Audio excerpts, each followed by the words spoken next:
क्या किसी के कपड़ों की कीमत उसकी औकात तय करती है? एक ननद ने भरी महफिल में अपनी ही भाभी को मेरी उतरी हुई साड़ी पहनने वाली कहकर जलील किया, लेकिन उस भाभी ने जो पलटकर जवाब दिया, उसने ना केवल ननद का घमंड चूर किया बल्कि पूरे परिवार को एक बड़ा सबक सिखा दिया। आखिर क्या हुआ उस रात, जानिए इस दिल छू लेने वाली कहानी में। शहर के एक शानदार होटल में मीरा के सास ससुर की शादी की 25वीं सालगिरह का जश्न चल रहा था। हर तरफ खुशियां और रौनक थी। मीरा ने बहुत ही सादगी के साथ हल्के गुलाबी रंग की सिल्क की साड़ी पहनी थी।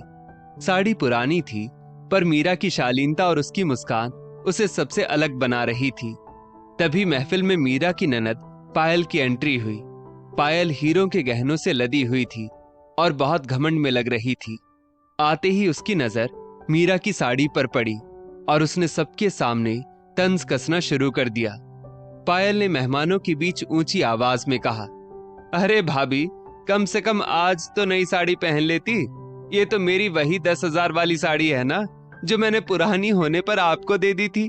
मेहमान क्या सोचेंगे कि मेरे भाई की अपनी पत्नी को एक साड़ी दिलाने की भी औकात नहीं है। पूरी महफिल में सन्नाटा छा गया। मीरा का पति आकाश कुछ बोलना चाहता था, पर मीरा ने उसे आंखों से शांत रहने का इशारा किया। मीरा ने बहुत ही शांति से मुस्कुराते हुए जवाब दिया, पायल, रिश्ते और यादें नई पुरानी नहीं होती। ये साड़ी तुमने मुझे बड़े प्यार से दी थी और माँ जी को ये रंग बहुत पसंद है।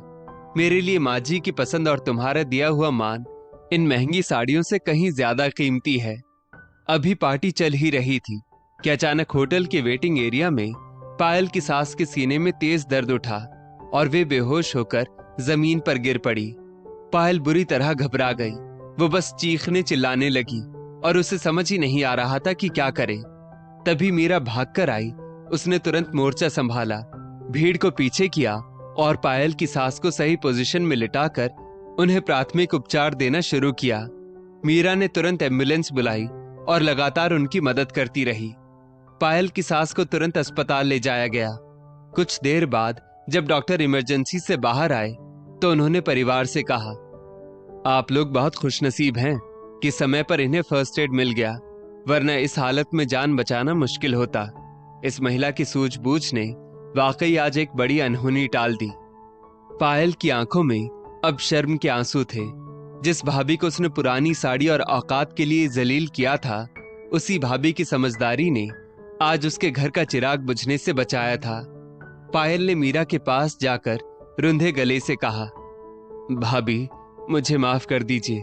आज मुझे समझ आया कि इंसान की असली पहचान महंगी चीजों से नहीं, बल्कि उसके संकट में काम आने वाले संस्कारों और समझदारी से होती है। दोस्तों, इंसान की असली औकात उसके बैंक बैलेंस या ब्रांडेड कपड़ों से नहीं, बल्कि उसके दिल की अमीरी से नापी जाती है। अगर आपको मीरा की ये कहानी पसंद आई हो तो इसे शेयर जरूर करें और हमें कमेंट में बताएं, क्या आपके हिसाब से भी संस्कार ही इंसान का असली गहना है? ऐसी ही और कहानियों के लिए हमें फॉलो करना ना भूलें।